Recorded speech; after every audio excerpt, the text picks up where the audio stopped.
શું તમારે પણ વાળ ખરતા જાય છે? વાળ ખરવાનું સાચું કારણ અને ઉપાય ચાલો 60 સેકન્ડની અંદર જણાવો વાળ ખરવા માટેનું સાચું કારણ અને ઉપચાર. તો પહેલું છે વાળ ખરવા માટેના કયા કયા કારણો હોઈ શકે. પહેલું છે સ્ટ્રેસ અને ઊંઘની કમી. સૌથી વધુ વાળ સ્ટ્રેસ અને ઊંઘની કમીના લીધે ખરતા હોય છે. જે લોકોને ઓછી નીંદ થતી હોય તેના લીધે અને સ્ટ્રેસ લેવાના કારણે પણ વાળ ખરતા હોય છે. બીજું છે પોષણની કમી. આયરન, પ્રોટીન, વિટામિન B12ની કમીને લીધે વાળ ઝડપથી ખરવા માંડે છે. ત્રીજું છે hormonal changes. Thyroid, PCOD, pregnancy પછી હેરફોલ ખરતા વધારે જોવા મળે છે. ચોથું છે કેમિકલ અને હીટ.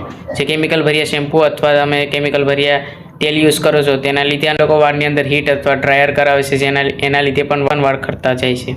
પાંચમું છે ડેન્ડ્રફ અને ઇન્ફેક્શન. જે લોકોને સ્કાલ્પ પર ફંગલ ઇન્ફેક્શન અથવા તો ડેન્ડ્રફ હોય તેના લીધે પણ વાળ ઝડપથી ખરતા જોવા મળે છે. વાળ ખરવા માટેના કારણો એટલા હોઈ શકે અને એના માટેનો ઉપચાર ક્યાં ક્યાં આપણે અજમાવી શકીએ છીએ.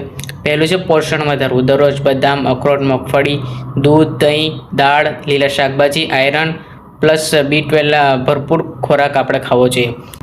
અઠવાડિયાની અંદર 2 થી 3 વખત વાળની અંદર ઓઇલિંગ કરવું જોઈએ, જેની અંદર આપણે નારિયેળ તેલ, એરંડાનું તેલ અને લીમડાના પાન તે ત્રણેયને મિક્સ કરી ઉકાળી અને વાળની અંદર લગાવવું જોઈએ. બીજું છે આયુર્વેદિક સ્કાલ્પ પેક, કે અઠવાડિયામાં માત્ર 1 વખત આપણે અજમાવવું જોઈએ. આમળા પાવડર, શિકાકાઈ, મેથી, હિબિક્સ પાણીમાં પલાળી અને સ્કાલ્પ પર 20 મિનિટ સુધી લગાડવાનું છે, ત્યારબાદ ધોઈ નાખવાનું છે. જો ડેન્ડ્રફ હોય તો ટી તેલના 2-3 ટીપા શેમ્પૂમાં એડ કરવા જોઈએ. જે લોકો વાળ સ્ટ્રેટ કરાવે છે, વાળને હીટ કરાવે છે, તેના લીધે પણ વાળ ખરતા જોવા મળે છે, તો તે બંધ કરવું જોઈએ.